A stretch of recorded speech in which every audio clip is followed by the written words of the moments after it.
Good day, everyone, and welcome to EOG Resources' fourth quarter and full year 2025 earnings results conference call. As a reminder, this call is being recorded. For opening remarks and introductions, I will turn the call over to EOG Resources Vice President of Investor Relations, Mr. Pearce Hammond. Please go ahead, sir. Good morning, and thank you for joining us for the EOG Resources fourth quarter 2025 earnings conference call. I'm Pearce Hammond, Vice President, Investor Relations. An updated investor presentation has been posted to the Investor Relations section of our website, and we will reference certain slides during today's discussion. A replay of this call will be available on our website beginning later today. As a reminder, this conference call includes forward-looking statements. Factors that could cause our actual results to differ materially from those in our forward-looking statements have been outlined in the earnings release and EOG's SEC filings. This conference call may also contain certain historical and forward-looking non-GAAP financial measures. Definitions and reconciliation schedules for these non-GAAP measures and related discussion can be found on the Investor Relations section of EOG's website. In addition, any reserve estimates on this conference call may include estimated potential reserves as well as estimated resource potential not necessarily calculated in accordance with the SEC's reserve reporting guidelines. Participating on the call this morning are Ezra Yacob, Chairman and Chief Executive Officer, Jeff Leitzel, Chief Operating Officer, Ann Janssen, Chief Financial Officer, and Keith Trasko, Senior Vice President, Exploration and Production. Here's Ezra.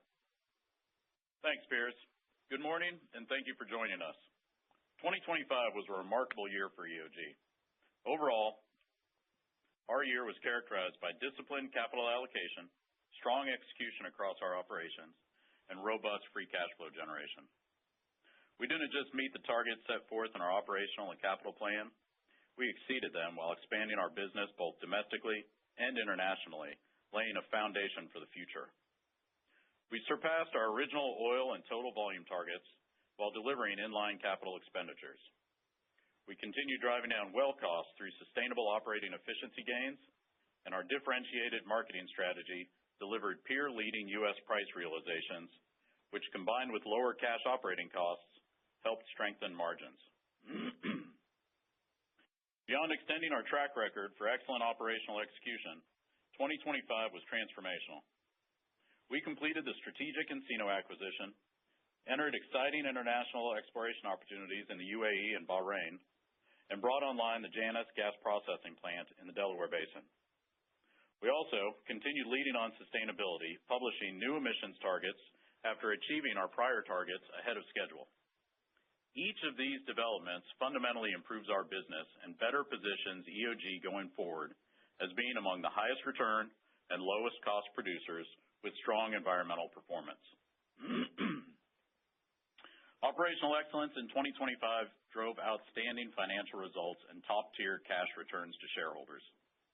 We generated $4.7 billion in free cash flow and returned 100% to shareholders through our regular dividend, which increased by 8%, and $2.5 billion in share repurchases.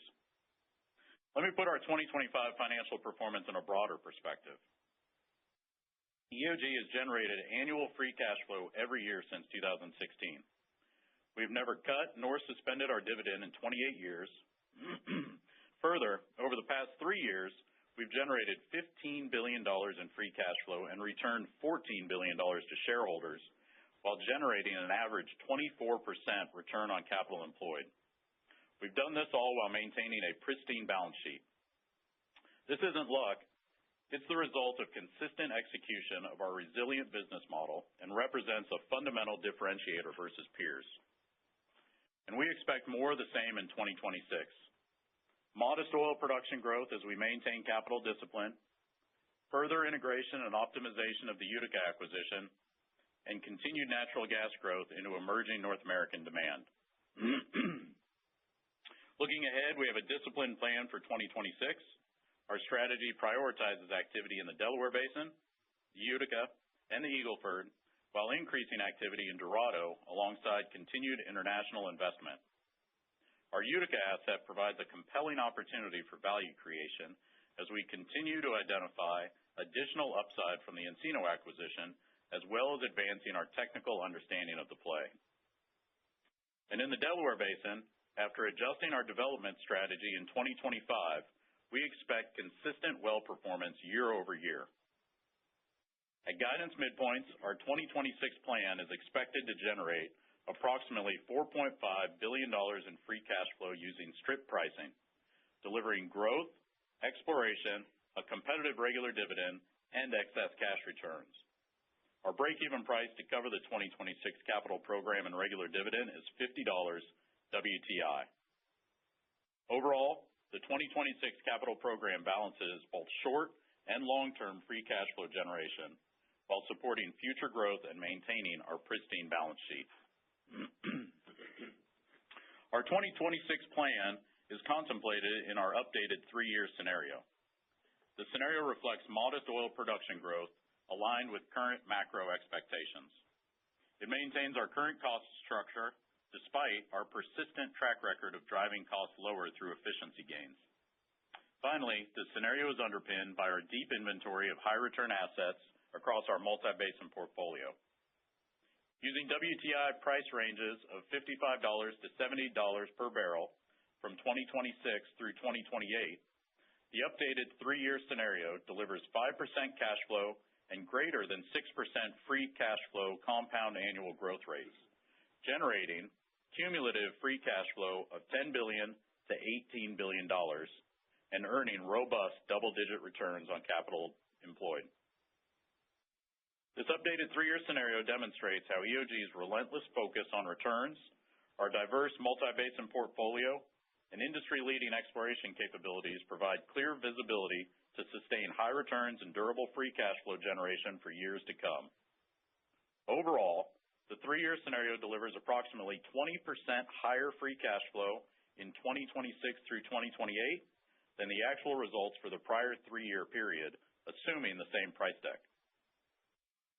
On commodity fundamentals, we expect total crude and product inventories to continue building over the next few quarters.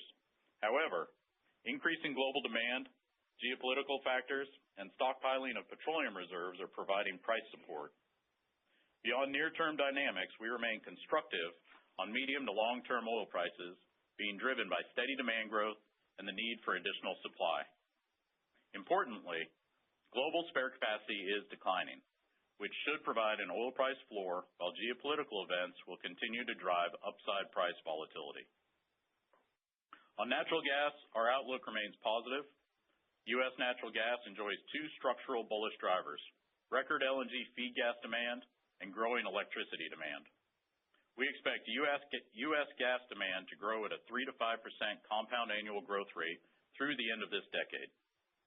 Our investments in building a premier gas business positions EOG to deliver supply into these expanding markets. We believe our premium gas business is an underappreciated asset, providing exposure to growing demand and with access to premium markets from geographically diverse sources. EOG's value proposition is clear. We're guided by our strategic priorities: capital discipline, operational excellence, sustainability, and culture.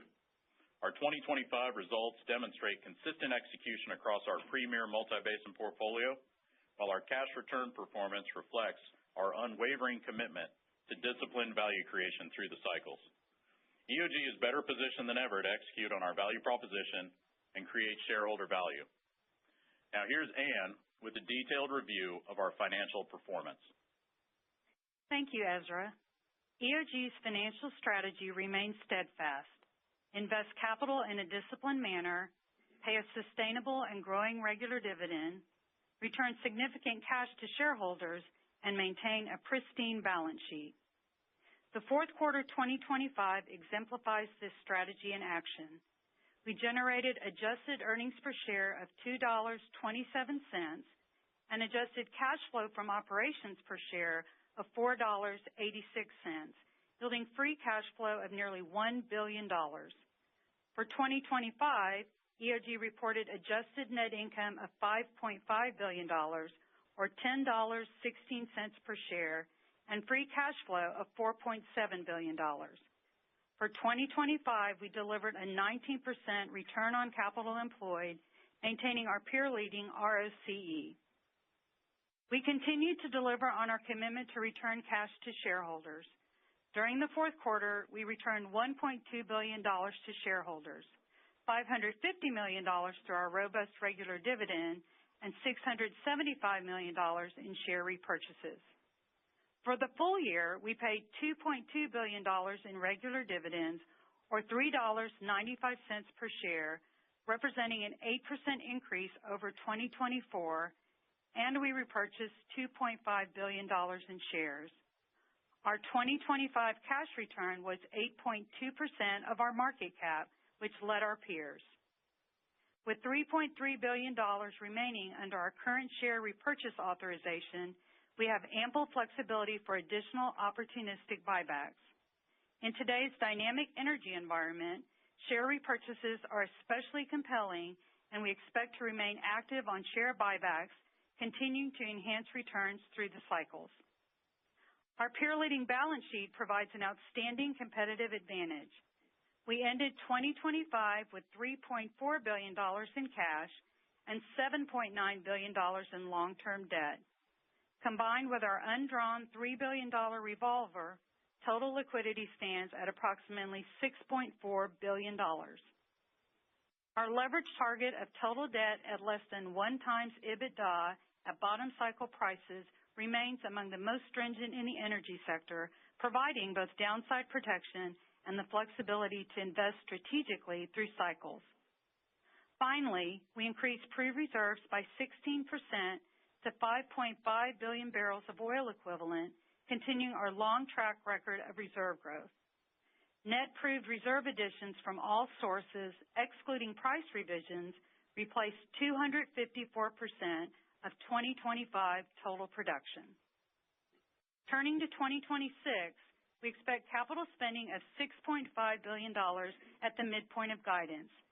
At current strip prices and using guidance midpoints, this plan generates $4.5 billion in free cash flow. In the current environment, we anticipate returning 90% to 100% of annual free cash flow to shareholders, consistent with recent years. In summary, EOG delivered another outstanding year. We strengthened our portfolio, maintained a pristine balance sheet, and positioned the company for sustainable value creation through commodity cycles. With that, I'll turn it over to Jeff for our operating results. Thanks, Ann. I want to start by recognizing the exceptional dedication of the entire EOG team. Consistent, safe, and outstanding execution is what converts operational strength into shareholder value, and 2025 demonstrated that. Our teams met or exceeded expectations on nearly every operational metric. Production volumes outperformed guidance, driven largely by stronger performance in our foundational plays, while our disciplined capital investment remained in line with expectations, delivering strong free cash flow. Let me highlight several accomplishments throughout 2025 that have helped position EOG for long-term success. First, we made significant strides in lateral length optimization. Longer laterals means fewer vertical wellbores to drill, more productive time both on surface and downhole, reducing surface footprint, and improving capital efficiency. In addition, EOG's internal drilling motor program acts as a force multiplier on these longer laterals, improving downhole drilling performance and giving us the confidence to continue extending laterals across our portfolio.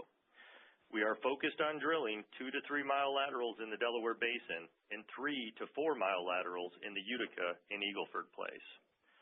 Second, extended laterals and sustainable efficiency improvements led to well cost reductions of 7% in 2025. Our focus on sustainable efficiency gains for drilling and completion operations creates meaningful value because they compound over time, leading to significant cost savings through the development of an asset. And third, cash operating costs came in under target, led by a meaningful reduction in LOE, due in part to our proprietary production optimizers program, which leverages machine learning to optimize base production, delivering better runtime and lower cost across the portfolio. Looking ahead, 2026 is positioned to be an outstanding year for EOG as we build on the strong momentum established in 2025. Given the macro environment, we're keeping oil production flat with fourth quarter 2025 levels which results in annual oil production growth of 5% and total production growth of 13%. We can deliver this disciplined plan for a capital budget of $6.5 billion. Throughout the year, we plan to complete 585 net wells across our multi-basin portfolio of high-return inventory, with the majority of the capital being allocated to our foundational assets, the Delaware Basin, Utica, Eagle Ford, and our newest foundational asset, Dorado. We will also continue investment across our international portfolio. Capital cadence and activity should be relatively consistent through the year, with a roughly even capital split between the first and second half, and activity averaging approximately 24 rigs and 10 completion crews. Looking at the service cost environment, despite lower industry activity in the second half of 2025, we're seeing a relatively stable market for high-spec equipment with minimal cost reductions. Support services have shown some softening, and will continue monitoring the market for savings opportunities through 2026. We've locked in approximately 45% of our total well costs this year, giving us flexibility to capture any additional market softening. For 2026, we're targeting a low single-digit reduction in well costs driven by sustainable efficiency gains. In the Delaware, our team has consistently delivered innovations, including our EOG motor program, Super Zipper operations, high-intensity completions, and production optimizers. From 2023 to 2025, we increased lateral lengths by nearly 30% while reducing well costs by approximately 20%. We have also strategically invested in infrastructure, including facilities, gathering systems, water transfer stations, and the Janus gas processing plant, all of which deliver lower operating costs that complement our well cost reductions. Over the past few years, we have fundamentally improved the cost structure of our Delaware Basin assets. Because of this, our development program now includes additional zones that previously did not meet our stringent return hurdles. While per well productivity declined last year as we targeted these incremental opportunities, our economics did not.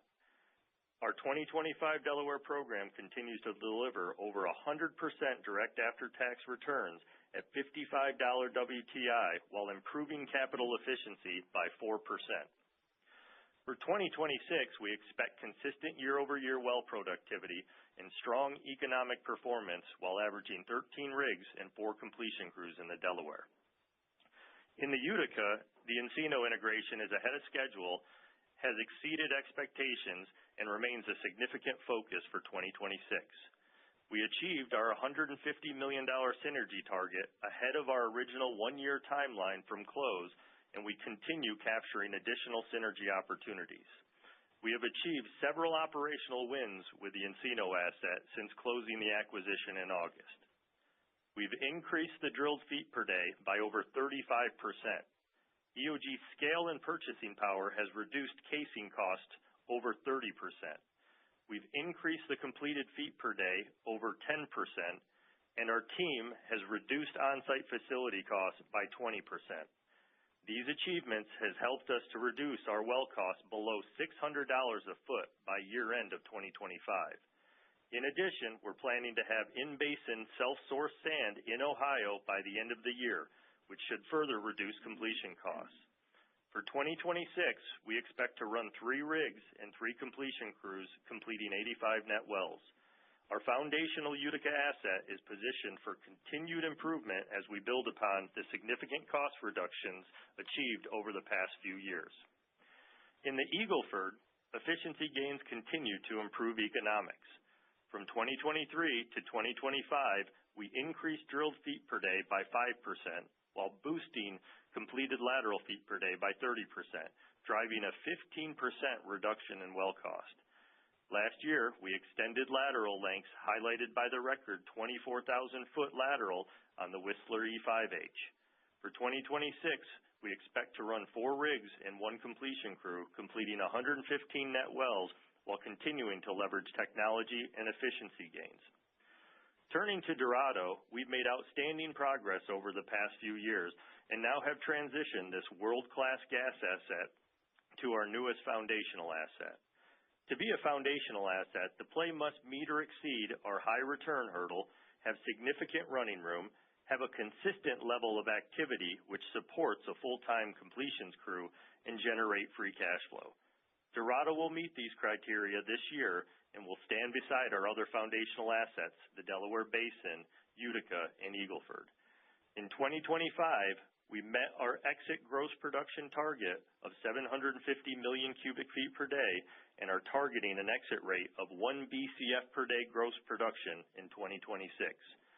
We significantly lowered well costs to approximately $750 per foot through operational efficiencies. From 2023 to 2025, we increased drilled feet per day by 30% and completed lateral feet per day by 20%. With a low break-even price of $1.40 per MCF, Dorado is exceptionally well positioned to serve our growing LNG gas supply contracts and Gulf Coast gas demand. We'll run 2 rigs there this year and 1 completion crew, which will complete 40 net wells.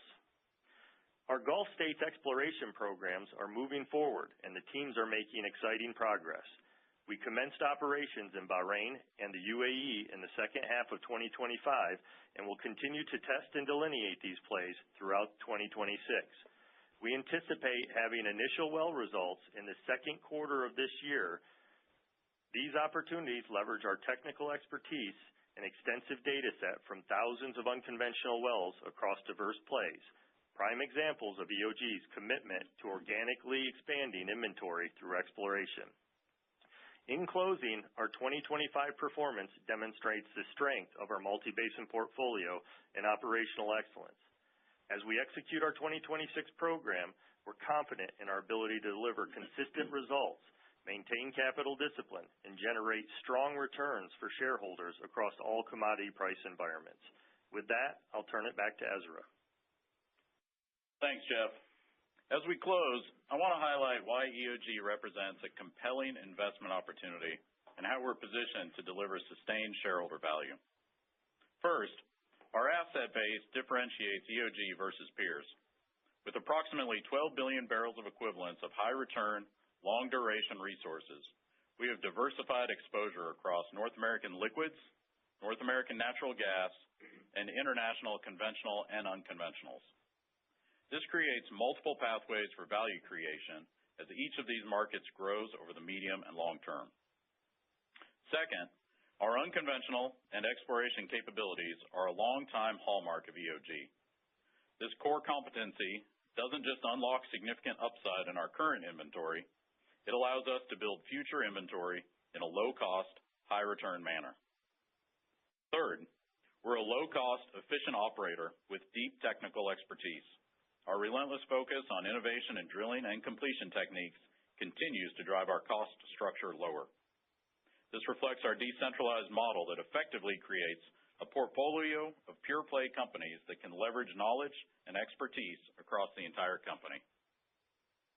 Fourth, our disciplined capital allocation framework drives superior financial performance, generates robust free cash flow, and delivers peer-leading returns on capital employed. Finally, we remain committed to returning cash to shareholders through our regular dividend and opportunistic share buybacks, and our peer-leading balance sheet provides both protection and opportunity. We have the financial capacity and flexibility to invest opportunistically through any cycle. Thank you for your continued interest in EOG. We'll now open the line for questions. Thank you. The question and answer session will be conducted electronically. If you would like to ask a question, please do so by pressing the star key followed by the digit 1 on your touch-tone telephone. If you are using a speakerphone, please make sure your mute function is turned off to allow your signal to reach our equipment. You are allowed 1 question and 1 follow-up. We will take as many questions as time permits. Once again, please press star 1 on your touch-tone telephone to ask a question. To remove yourself from the queue, press star 2. Our first question today is from Neil Mehta with Goldman Sachs & Company. Please go ahead. Yeah, good morning, Ezra and team. Thanks for taking the time. Ezra, I wanted to start off on the composition of the wells this year and the activity, and And year-over-year, there is a slowdown in the Delaware. I think you're going from 390 to closer to 300 in terms of wells that you're going to attack, and it looks like you're picking up in the Utica. So could you just talk a little bit about the composition? How do you think about the optimal level of activity in the Permian in particular, and the composition of activity over the course of the year? Yes, Neil, this is Ezra. Good morning. Yeah, it's a great question. This year, the plan really takes a step towards optimizing investment across our high return foundational plays. As you recall, we're really seeing pretty similar returns across all of our foundational plays now. Specific to the Delaware Basin, the activity level really optimizes utilization of existing infrastructure across our acreage position, and that really helps support better capital efficiency. We expect consistent Delaware Basin performance going forward. As Jeff talked about, our strategic shift in development strategy in 25 has been an outgrowth of our dramatic cost savings the last few years, combined with investment in that infrastructure to help lower operating costs. The cost savings have allowed us to capture some of these additional landing zones that exceed our economic hurdle rates. And so we're now actively co-developing many of these targets. Some of the targets have lower productivity per foot, some have different GORs, but each, as Jeff highlighted, is delivering the high returns that our shareholders have come to expect. And we expect the consistent well results you've seen quarter over quarter throughout 2025 to really continue through 26, and really through the entire 3-year scenario that highlights the strong returns and increasing free cash flow going forward. So at this year's activity levels in the Delaware Basin, we expect to deliver relatively flat production to Q4 2025, similar to the company level. Maybe I think it's 3,000 to 5,000 barrels a day less due to really outperformance in the fourth quarter there in 2025 by the Delaware Basin asset. And really, I think the big takeaway is that at this level of activity in the Delaware Basin, we're confident we can maintain similar returns and free cash flows for longer than 10 years. And it really comes back to the deep inventory of high return assets we've captured across multiple basins, Neil. Yeah, and appreciate that. And maybe that's a good follow-up where you can address the Delaware question. It's something we get a lot from investors who look at some of the well results and are concerned that there's degradation in terms of quality of inventory and those well results. And I think you guys have a perspective on that. And how do you address that case that's been out there? Yeah, Neil, this is Jeff. Really, like we've talked about in the past, I'll give you a little bit of details. It just has to do with all the progression we've made there. Because as we said, there's not just one variable that goes into economics. It's not just production. I mean, ultimately, you got to focus on rolling everything up to make sure you're maximizing returns, and that's what we're doing. So in the Delaware, just taking a look, over the last 3 years, we've extended our laterals 30%. We've lowered the cost there by 20%, which has ultimately improved the capital efficiency by 4%. So when you take all that and you roll it up, our cost right now is at or below $725 a foot. And because of this, we've talked about, we've been able to unlock those additional targets up through the strat column, and that they meet our return hurdles now at bottom cycle pricing and deliver payouts, much less than 12 months at current pricing. The other thing it also does is it really improves the overall recovery per acre, and it maximizes the NPV per acre across the asset, which is really what we're looking for. And so by design, we're obviously seeing a little bit lower productivity on those targets, but not lower economics. They're matching any other target that we have, and they've actually meet that hurdle. And now that we've fully implemented that new development approach, as Ezra said, we aren't going to see any major changes in productivity. It should be relatively consistent moving forward from here. So, we're extremely excited about how the Delaware program has progressed and how our team has unlocked all this additional value there through the cost reductions. And as Ezra said, we've set it up for an extremely successful year and many years on to become. So, thanks. The next question is from Steve Richardson with Evercore. Please go ahead. Hi, morning. Thanks for the time. I appreciate the update on Dorado and appreciate that the team's worked so hard to move it towards foundational. I was wondering, Ezra, you could just talk about how you thought about increasing activity there versus some of your oilier basins.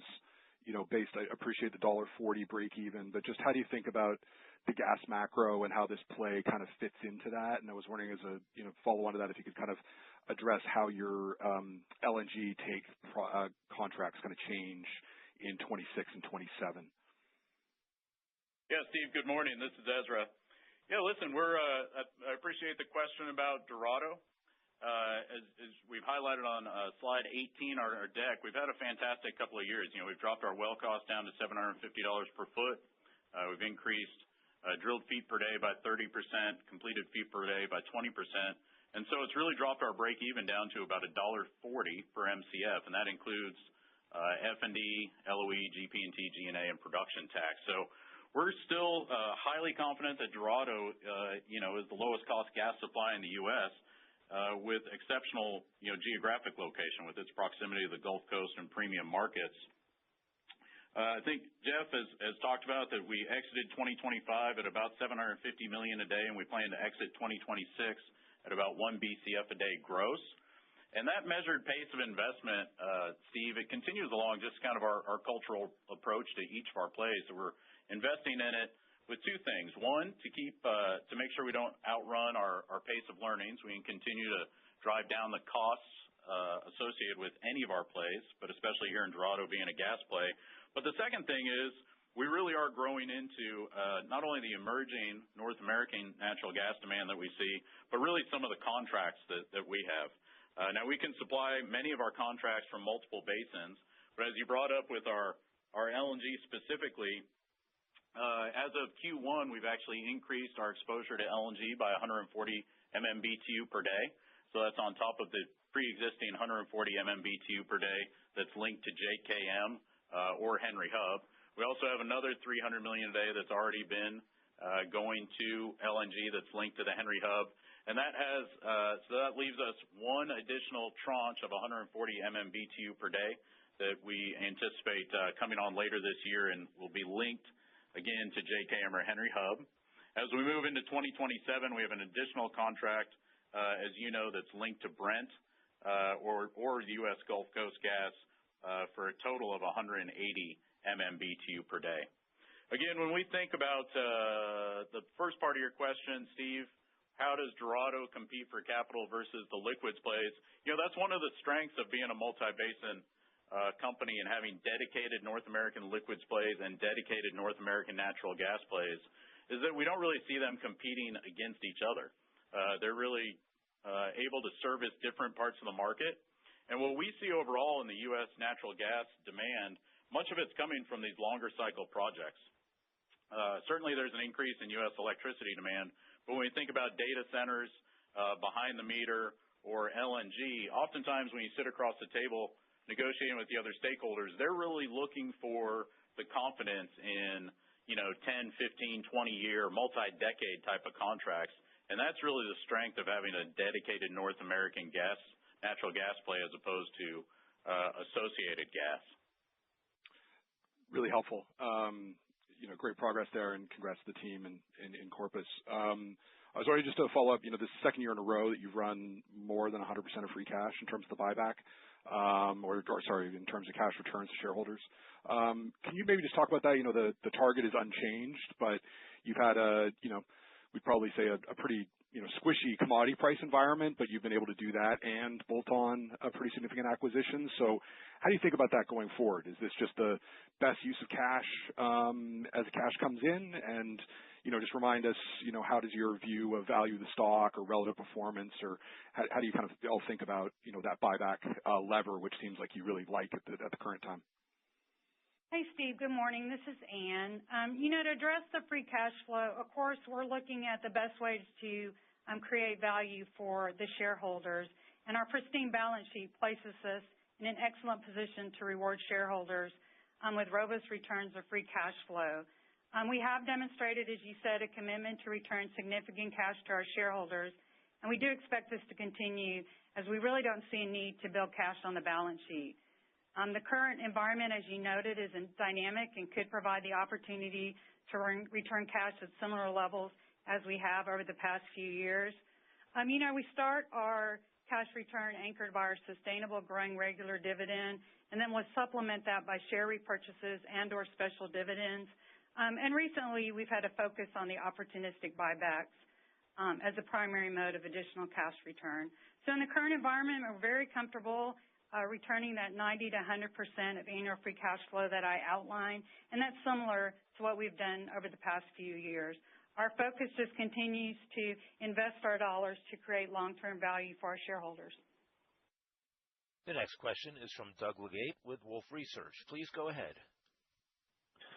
Good morning, everybody. Ezra, I think you may have partially answered this, but this is the first time you've given the new free cash flow visibility post-Encino. Obviously, you've got a $6.5 billion capital budget. There's a lot in there that's not maintenance capital, but you have also, putting a $50 break even on this.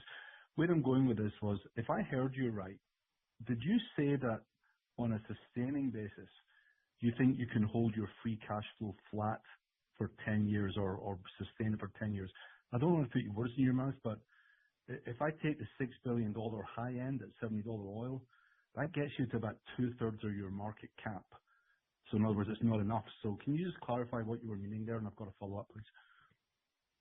Yeah, Doug, this is Ezra. Good morning. My comments earlier were specific to the Delaware Basin. I'm sorry. I think that's where the disconnect is. Okay. The Delaware Basin. Right. That's a relief. Yeah. And so really what we've seen with the 3-year plan, the 3-year scenario, quite frankly, is that, at the high level takeaway, like I said, is comparing the past 3 years with the forward-looking 3 years at a similar price deck, we've actually increased the free cash flow potential there by 20%. And even with low single-digit oil growth and modeling a mid-single-digit kind of total production growth, we're seeing 6+% compound annual growth rate of that free cash flow year over year. So my follow-up then would just be a clarification. So when you look at your sustaining capital, what do you think that level is for the post-Encino portfolio, and what do you believe the duration of that is post the 3 years? I mean, are we talking about 20 years of inventory, 20 years of sustainable free cash flow? How do you define it? And I'll leave it there. Thanks. Yeah, so they're kind of two different questions in there.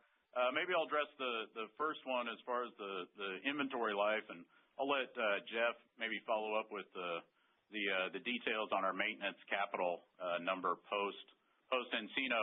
So, Doug, when we think about the resource potential, the inventory, the deep inventory of high return assets that we've captured that I talk about, slide 8 in our inventory in our deck is probably one of the best ways to look at it. And we've presented that 12 billion barrels in a way that, it's two different things on that slide. You can think of it as kind of an R over P, a good old-fashioned R over P, which that 12 billion barrels, to your point, speaks to, close to 20 years worth of production. And then you can also see on that, and you're welcome to apply any type of risk to that as you deem necessary. But the other thing you'll notice on that slide is the returns as a proxy to free cash flow. And you can see that 12 billion barrels essentially generates greater than a 55% return at 45 and 250, greater than 100% rate of return at 55 and $3 gas. And so what I would point out is, as we develop, a program every single year, it's not that we're, force ranking our rates of return inventory and drilling the highest, 400 or 500 wells first. There's always a mix in there, which is why we present our inventory as kind of a kitchen sink effect on that rate of return. Because at different times, you're obviously drilling in different parts of the basins. You're trying to maximize infrastructure. You're trying to limit your indirects. And so that's really the best way to look at it. I would say that we have great confidence being able to deliver similar free cash flow, similar returns at the company level for many, many years to come based on that deep inventory of 12 billion barrels of equivalents. And then, Jeff, with the maintenance capital, maybe? Good morning, Doug. Yeah, this is Jeff.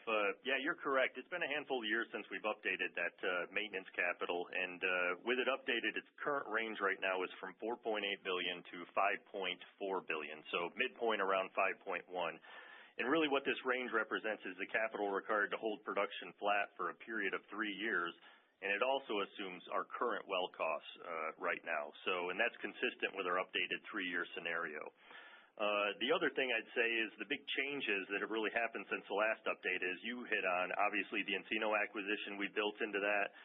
There's the increase in production of the base business since the time of the previous disclosure, and also there's the impact of the improvement across our portfolio since the time of the previous disclosure. And then lastly, I just note that, this maintenance capital, it really reflects a modest improvement in our base decline, which is now below 30% for oil and below 20% for BOE. The next question is from Scott Hanold with RBC Capital Markets. Please go ahead. Yeah, thanks. I was wondering if we could go back to Permian productivity. It seems like it's been a bit of a headwind for, EOG share price. And, I appreciate the context you guys have provided on those, we'll call it secondary zones, which is something, other peers are talking more about that and surfactants and other things. And, and I don't want to lead your answer, but do you think some of the relative performance that people are being concerned about is because you all have been able to move faster to these secondary zones than peers? And if you could give us a sense of, on some of the primary, kind of activity that you've done, is the productivity over the last few years fairly static? Yeah, Scott, this is Ezra. Thanks for the question. Yeah, over the primary targets, I'd say we're seeing relatively consistent performance there. Of course, even, it's difficult to compare because even if you think about, say, an Upper Wolfcamp or a Wolfcamp A, you end up having multiple landing zones in there. So don't forget, we're a pretty technical bunch here, and so we look at, the permeability. Is it a little bit siltier? Is it more of a mud rock? And those are the types of things that with just a little bit of savings on your cost side, all of a sudden some of those targets really become, more economic than what you'd previously, counted them on. So what I would say is like for like, though, we're seeing pretty consistent well results in there. As far as, pushback, I think, from the peers, I don't want to speak to the peers. What I would say, what I think's gone on with us is that we made this shift. I think we figured that we had pretty well highlighted this and externally talked about adding 9 additional landing zones over the last few years. But in hindsight, Scott, I think we probably could have done a better job highlighting our change in development strategy heading into 2025, again, off of the really extreme cost reductions that we saw coming off of essentially the relative highs there in 2023. No, appreciate the context. And, as my follow-up, if we can move to natural gas, and you all have increased exposure to, pricing on the water with some of your LNG contracts. Could you give a sense of, other things that you all may be working on or considering, supply agreements, for industrial users or power data center users? Yeah, Scott, this is Ezra again. It's a good question. We've spent time looking at, really how data center development may progress and what role EOG might play. And, I think there are a couple of different ways where we can benefit today, potentially benefit in the future. The diverse marketing strategy gives us exposure to regional pricing uplift associated with increased electrical demand in areas of data center development. Obviously, we've seen the U.S. electricity demand grew last year just shy of about 2%. Electricity prices obviously grew more than that, about 6.5%. And I think going forward, U.S. electricity demand overall is forecast to grow between 1% and 3%, kind of compound annual growth rates. So obviously, we'll see we can benefit from our diverse exposure across our basins from there. A good example also is the capacity that we capture along our Transco pipeline to deliver gas into that southeast market, which is a big power pool demand center.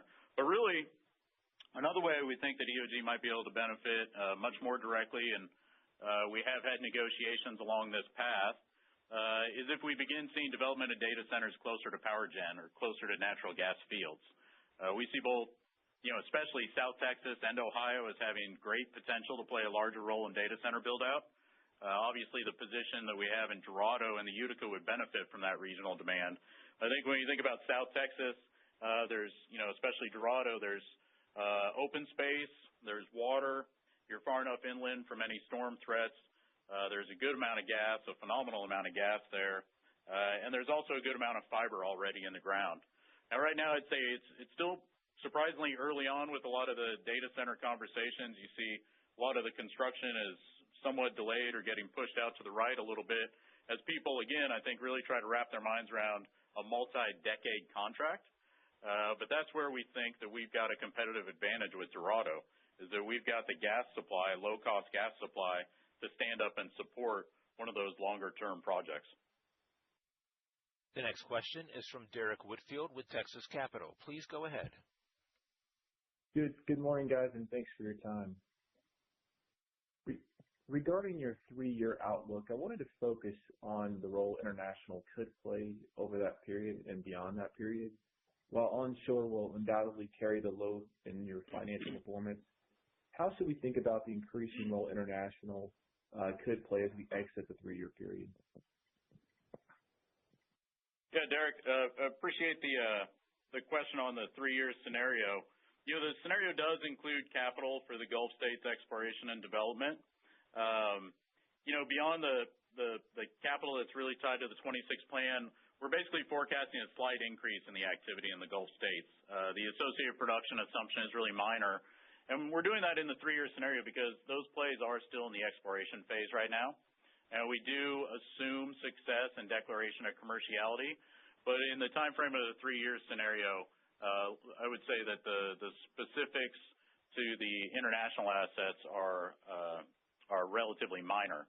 Now, with regards to Trinidad, we've got a bit more line of sight, slightly longer cycle projects, and we continue to have a pretty robust program there in Trinidad ongoing. Great. And then with regard to UAE and what you know about the subsurface today, how does that compare versus some of the premium U.S. unconventional oil basins? And how should we think about your delineation plans for that in that area in 2026? Yeah, good morning. This is Keith. Both in UAE and Bahrain, activity this year, we're going to continue our drilling program to evaluate those exploration concessions. We're expecting activity to be higher in the UAE than Bahrain, just due to the relative size of the concessions. We're still in the early phases of that, so our plan for 2026 is a little bit dynamic. As Jeff mentioned, we expect to have production results in both countries in the second quarter of this year. So in Bahrain, we drilled our first few wells, and we have started completing them. And in the UAE, we drilled the first couple wells. Those went very smoothly, and we plan to begin completing them here shortly. So we're very excited about the opportunity that we see in both countries. Both areas have positive production results from prior horizontals. As far as delineation in 2026, we're just really working to refine our subsurface understanding, to build off of ADNOC and BAPCO's progress and positive momentum on cost reductions, and help bring even more of the latest unconventional technology to the region. We think that there is a lot of technology and similarities between many of our domestic plays that we could borrow and apply to either country. The next question is from Charles Meade with Johnson Rice. Please go ahead. Yes, good morning to the whole EOG team there. Jeff and Keith, maybe I'll just pick up on that thread and ask about in UAE and Bahrain, less about the well results, but how you guys are going to communicate there. And I think that at least in the lower 48, the EOG MO is kind of to quietly try something to play, and then based on success or failure, either quietly exit or quietly build a position. But that doesn't really, it doesn't seem to be an option to just quietly exit in Bahrain and UAE. And also at the same time, there's not the same competitive considerations there, given the nature of these concessions. So can you, not looking to commit you to anything, but can you give a broad outline of how you guys plan to share results and what the consequent decisions to either ramp activity or curtail it? Yes, Charles, this is Ezra. I'll take a crack at that question. So, it has been something that we've had to get used to, kind of our international strategy. And we saw this, the best thing to do, I think, maybe is to take a look back at what we did in Oman. Again, it is a little bit different from our domestic exploration portfolios or projects where we can usually, be a little bit stealthy and keep things quiet until we get, material results or a material position in a play and can really start to discuss it. Typically these days when you sign an agreement, there happens to be a press release and things like that. So the first step is making sure that the agreement is something that checks the boxes for us for international, so that we have captured a sizable position. We have captured access to premium markets. Of course, so we've been able to negotiate a contract, align the stakeholders and partner with folks that we think will be able to, if we have success, really have success and really have captured something that is going to be exceptionally competitive and additive to the corporate portfolio. Now, again, in Oman, you're right. There is no state data. There's no public reporting. I thought we were fairly transparent with the results that we had in Oman, and when we exited, we didn't try to, sneak out the back door. We just made it known to everybody that we had drilled the wells. As you recall, we made a kind of an undeveloped discovery there, a natural gas discovery. We were really focused on oil because of the lack of infrastructure in the area, and so we did end up exiting. Bahrain and UAE, to be perfectly honest, will be very, very similar to that. Both of these international opportunities, we're currently in an exploration phase. That lasts a certain amount of time, and then there will come a point where after we satisfy the terms of the exploration phase, there will be a decision on whether or not we go forward. Casually called a declaration of commerciality, and that would then, assign some sort of longer-term production license. And you can assume that would obviously be something public. Now, that being said, at this point in the game, we feel very confident in all the plays. We're very excited about the size of the prize that we have in both the UAE with our unconventional oil play and the unconventional gas play in Bahrain. Bahrain obviously is onshore, so you can imagine it's a little bit, as Keith said, a little bit smaller in scope. But it is a gas play in a region where we see tremendous future gas demand. And so that probably is an area where we continue to look for the right partners. While we're very happy with what we've captured in the region, we'd be interested in continuing to look for, adding a potential additional gas project in the region under the right terms and with the right partners. The next question is from Philip Youngworth of BMO. Please go ahead. Yeah, thanks. Coming back to the multi-year scenario, recognizing it's not guidance, but the low single-digit oil growth is maybe a bit surprising since organic volumes have been flattish here since Liberation Day, and that's continuing into 26. So could you help us understand how you would resume oil production growth? Which assets drive that? And just one of the qualifications in here is that it assumes current cost structure. So just wondering, when you look back at 23 through 25 actuals, how much you actually outperformed here, and could you see similar runway over the next 3 years? Yeah, Philip, this is Ezra. That's a great question.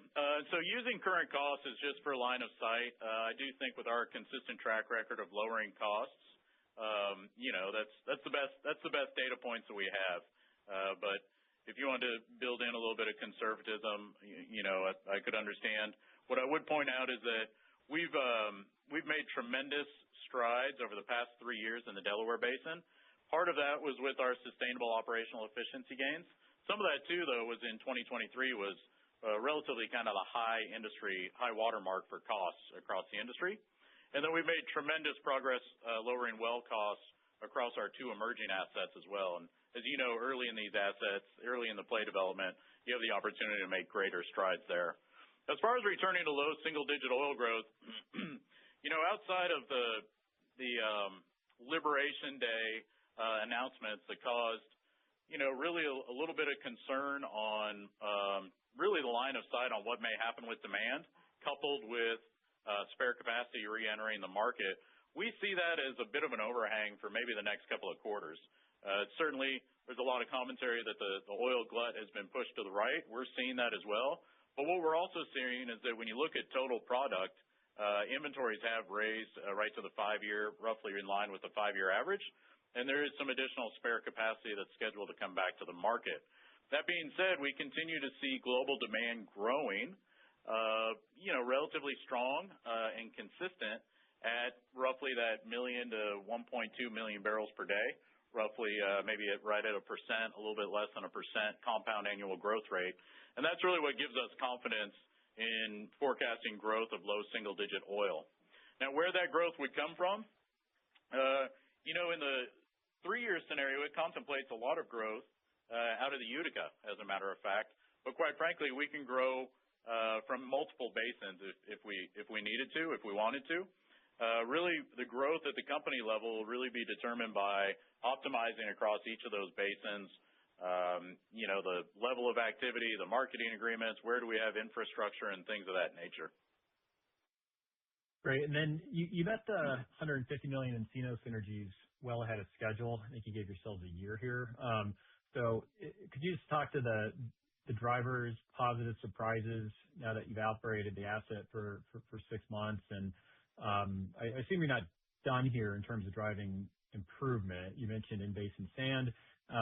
Anything else you're working on to enhance returns? And if you could also just touch on marketing initiatives here to improve netbacks.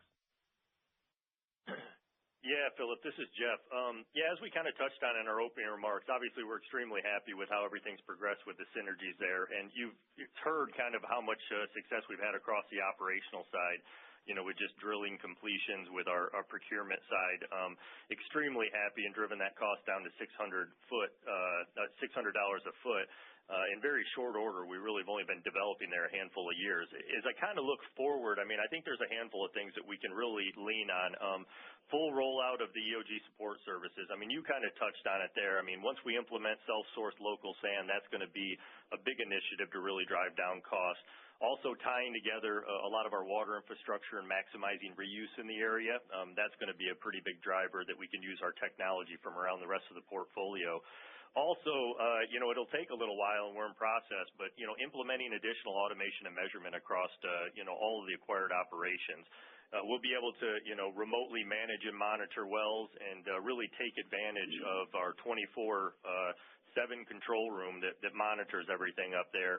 And what that will do is really improve a lot of our efficiencies and reduce man-hour times. And then lastly, as you talked about, continuing to focus really on utilizing the scale now of the asset to reduce the GP&T and work on the differentials.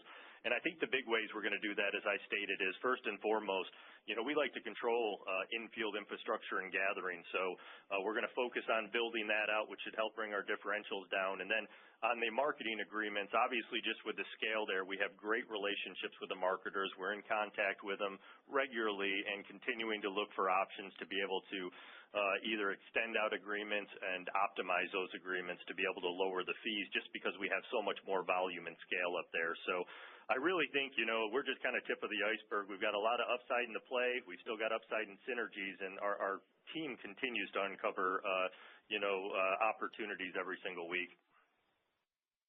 The next question is from Matthew Portillo with TPH. Please go ahead. Good morning, all. Just a quick follow-up question on the Permian.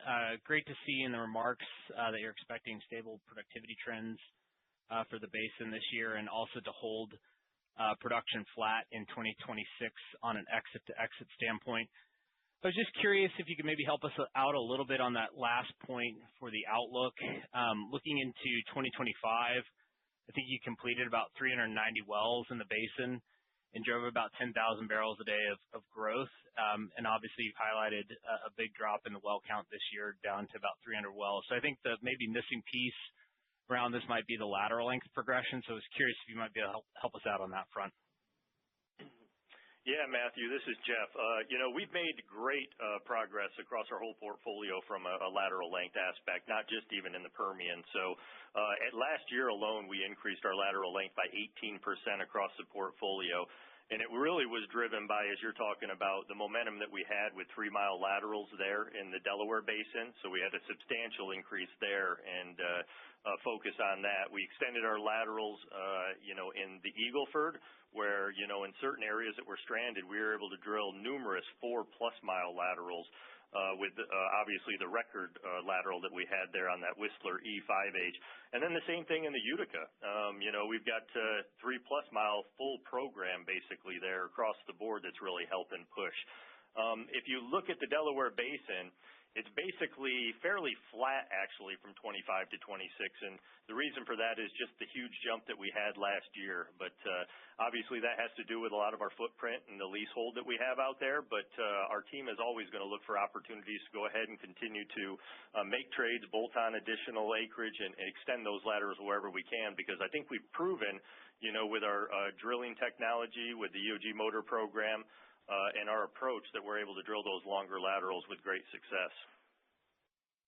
Great. And then maybe just a follow-up on Dorado. Looking at the state data, saw a really nice improvement in the productivity trends per foot in 2025. I was just curious if you might be able to comment on this improvement and what might be driving that. And then maybe a bigger picture question, with your exit rate approaching a BCF a day of gross production in 2026, I know you've talked about compression potentially taking the Verde pipeline to 1.5 BCF of egress, but I'm curious if there is a need down the road for potentially more pipeline capacity, just given the economics of the assets and the improving productivity trends we're seeing out of the basin in aggregate. Yeah, thanks for the question. No, we've been extremely excited with how Dorado has evolved down there, and really it's kind of across the board from both drilling and completions and production, being able to increase the well performance there. So like everywhere else, we look at our wellbore construction, we make sure that we're maximizing our high intensity fracs and creating as much hydraulically created surface area downhole as possible with those things. And as you stated, we're seeing about a 13% year-over-year increase, and that's a sustainable increase on a per foot. So it's really a recovery, not just a lateral length increase. So extremely excited about that, and we're continuing to work it. And then on the second part of your question, yeah, we have the EOG Verde pipeline in service. As you talked about, it provides a BCF of transport over to Agua Dulce, and it is expandable up to about 1.5 to 1.75 BCF with very minimal investment in booster compression. And, that provides us an uplift that's very attractive of about 50 to 60 cents an MCF, and that's just due to the lower GP&T and obviously the higher netbacks that we have there. And with that, that will be able to, along with our other third parties, we won't need any other egress out of there. We've got plenty of egress with that pipe right there. And as I said, we don't just necessarily transport all down that pipe. We do have other third parties that we can actually, market to in that area. So we feel really comfortable for the long term there in Dorado with our takeaway. This concludes our question and answer session. I would like to turn the conference back over to Ezra Yacob for any closing remarks. Yeah, I'd just like to say we appreciate everyone's time today, and thank you to our shareholders for your support, and special thanks to our employees for delivering another exceptional quarter. The conference is now concluded.